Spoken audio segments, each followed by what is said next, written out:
सत्य के साथ।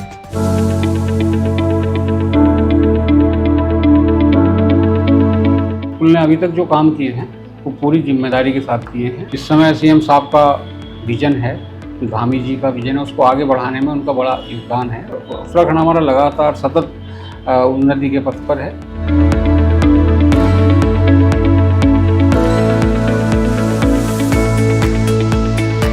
उत्तराखंड राज्य के गठन के बाद से इस राज्य में अवस्थापना गतिविधियां तेज रफ्तार से उड़ान भर रही है। इसमें मुख्यमंत्री पुष्कर सिंह धामी और प्रधानमंत्री नरेंद्र मोदी के नेतृत्व और मार्गदर्शन में ऑल वेदर रोड, एनसीआर से डबल लेन कनेक्टिविटी, केदार घाटी का विकास, बद्रीनाथ में विकास कार्य जैसी विभिन्न परियोजनाएं के साथ साथ नदी घाटों का विकास जैसी कई महत्वपूर्ण परियोजनाओं पर काम चल रहा है। इस उड़ान का सारथी बन रहा है ब्रिजकुल और उसकी एक्सपर्ट टीम, जिसका नेतृत्व करते हुए आज एमडी एनपी सिंह राज्य को सर्वोत्तम प्रदेश बनाने की दिशा में आगे बढ़ रहे हैं।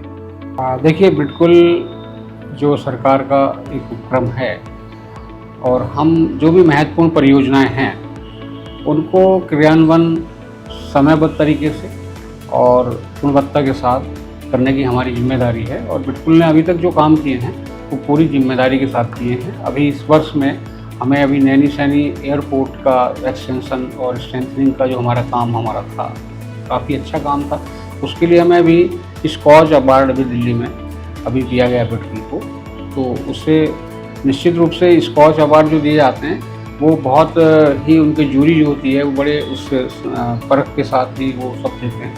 तो अब उत्तराखंड का ओवरऑल जो इस समय सीएम साहब का विजन है, धामी जी का विजन है, उसको आगे बढ़ाने में उनका बड़ा योगदान है। उन्होंने काफ़ी अच्छे से इसको हैंडल किया है और उत्तराखंड हमारा लगातार सतत उन्नति के पथ पर है। साल 2008 में बुनियादी ढांचे के विकास के लिए स्थापित किया गया ब्रिजकुल आज राज्य को इंफ्रास्ट्रक्चर डेवलपमेंट में सहयोग कर निरंतर आगे बढ़ रहा है। उत्तराखंड के जल, जंगल और पर्यावरण को ध्यान में रखते हुए राज्य के सर्वांगीण विकास में कैसे नई तकनीक का समावेश कैसे किया जा सकता है, इसके लिए भी एमडी एनपी सिंह का पहाड़ों में किए गए लंबे सेवा काल का अनुभव सरकार की योजनाओं को सफल बनाने में मददगार साबित हो रहा है। निश्चित रूप से पहाड़ में हमारी चैलेंजेस बहुत हैं और टनल्स का हमारा अभी उतना एडवांसमेंट नहीं हुआ कह नहीं सकते। तो सिलक्यारा की एक घटना है निश्चित रूप से, तो इसको आगे इस तरह की रिपीटिशन ना हो, इसमें जो चीज़ें आई इससे हम सबक लेते हुए आगे इसमें अच्छा करने की कोशिश करेंगे टनल में।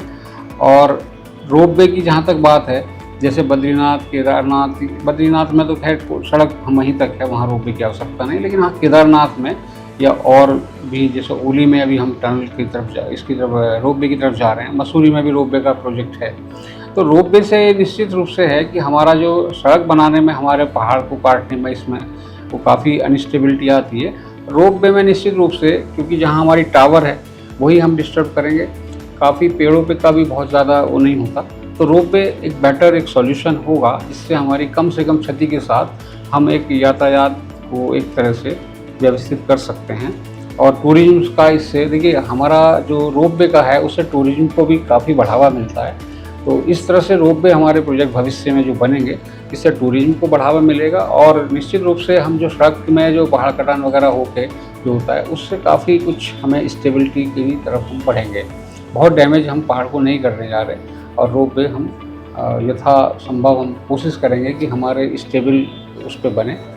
तो यही हमारा विजन रहेगा। उत्तराखंड हमारा इन्वायरमेंट का भी एक इशू आता है, तो हमें सबको एक बायो मीडिया रास्ता निकालते ताकि कम से कम इन्वायरमेंट को क्षति पहुंचाते हुए हम अपने काम को करें। इसी में पहले हमारा जो ये था 4 लेन के हिसाब से प्रोजेक्टेड था, तो उसको 4 लेन की जगह फिर चौड़ाई कम करके और मतलब 2 लेन विद पेव शोल्डर उस तरह चौड़ाई में रखा गया ताकि कम से कम क्षति हो। निश्चित रूप से और भविष्य में और हमारी एडवांस टेक्निक्स और सारी चीज़ें होंगी। हम कटिंग को कम करके फिलिंग में भी जाने की वो करेंगे। कई जगह देखा होगा आपने, उसमें टनलिंग का भी एक कई जगह आने लगा है। तो यथासंभव जो भी प्रयास होगा कि निश्चित रूप से 4 धाम में जो पहले प्लानिंग थी उसमें काफ़ी डैमेज हो रहे थे, एनजीटी इसमें आए तो सारा बीच का रास्ता निकला। और भी कई जगह हमारे प्रोजेक्ट उलझे हैं, उनको यथासंभव एनजीटी को भी तो सबको ध्यान में रखते हुए सारे क्लाइमेट को भी डैमेज ना हम हो, उसको ध्यान में रखते हैं हम लोग आगे बढ़ेंगे। एनवायरनमेंट भी इम्पोर्टेंट है और डेवलपमेंट भी है। तो इन्वायरमेंट को प्रोटेक्ट करते हुए डेवलपमेंट किया जाए, सस्टेनेबल हमारे डेवलपमेंट हो, ऐसा हमारा प्रयास होगा। एमडी एनपी सिंह कहते हैं कि आने वाले समय में पूरे राज्य में सड़क, पुल, रोपवे और टनल जैसे बुनियादी ढांचे का विकास ब्रिडकुल को नई पहचान देगा और प्रदेश के लिए भविष्य में रोजगार सृजन में वृद्धि करेगा। इसमें कोई संदेह नहीं है कि बुनियादी ढांचे के काम से इस राज्य का तेजी से विकास संभव होगा और राज्य का सामाजिक और आर्थिक उत्थान होगा।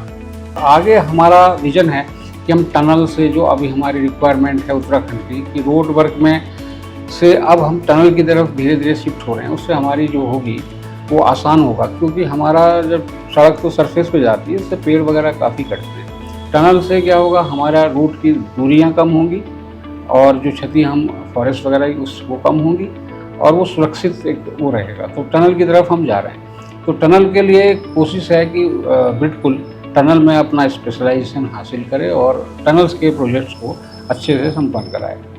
उसी तरह रोपवे का है, तो ब्रिडकुल को अभी एक रोपवे का प्रोजेक्ट हमारा ओली वाला हम लोग कर रहे हैं पीपीपी मोड में, उसमें हमारा है। तो टनल और रोपवे ये दो पर्टिकुलर ऐसे फील्ड हैं जो अभी इसमें बहुत कुछ होना है और उत्तराखंड के लिए बहुत आगे इनकी आगे आवश्यकता है। तो उसमें हमारा बिल्कुल एक सशक्त और इस जो सीएम साहब की विज़न है उसको आगे बढ़ाने में पूरा मनोयोग से हम लोग तत्पर हैं। एमडी एनपी सिंह ने कहा कि राज्य सरकार के विजन को साकार करते हुए कनेक्टिविटी के लिए योजनाबद्ध तरीके से विभिन्न सड़कों, पुलों, रोपवे और ढांचागत भवनों के निर्माण, पार्किंग जैसी जरूरतों को पूरा करने के प्रयास किए जा रहे हैं। प्रदेश में रोपवे निर्माण की अपार संभावनाएं हैं और ब्रिडकुल इसमें नोडल एजेंसी के रूप में महत्वपूर्ण योगदान दे रहा है। निश्चित रूप से विजन ये है कि हम उत्तराखंड में हमारा जो अभी तक हमने काम किए हैं उसको और अच्छे काम करें और हम केवल उत्तराखंड में ही नहीं, हम और जगह भी, क्योंकि हमारा तो ब्रॉड है स्कोप है। हमारी जो टेक्निकल वगैरह, हमारा जो कंसल्टेंसी वगैरह जो होती हैं, तो हम सबको एक टीम भावना के साथ और बड़ी टीम बना के हम अपना टेक्निकल अपनी स्ट्रेंथन करते हुए टनल्स, रोपवे और पर्टिकुलर ब्रिजेस के जो चैलेंजेस हैं उसके लिए एक हम मील का पत्थर हम साबित हों कि भाई हम जो है सारे चैलेंजेस को मीट आउट कर सकते हैं और हम उत्तराखंड के बाहर भी निश्चित रूप से हम काम अपना करें और अपनी छवि को, उत्तराखंड की छवि को आगे बढ़ाएं। तो हम अपने विभाग को एक कभी जो छोटा सा हमारी यूनिट है, हमारा जो अभी है, उसको आगे बड़े रूप में और अच्छे एक्सपर्ट के रूप में हमें जाना जाए, ऐसा ही हमारा प्रयास रहेगा। ब्रिडकुल के अनुभवी मुखिया एनपी सिंह दावा करते हैं कि उत्तराखंड सरकार विकल्प रहित संकल्प गवर्नेंस नीति से कार्य कर रही है और इसी नीति का अनुसरण करके प्रदेश 2025 तक देश के अग्रणी राज्यों की श्रेणी में दर्ज होगा। इसके लिए ब्रिडकुल सीएम धामी के निर्धारित किए गए सभी लक्ष्यों की प्राप्ति के लिए ठोस कार्य योजना के साथ आगे बढ़ रहा है और उसे इस दिशा में शानदार सफलता मिलेगी।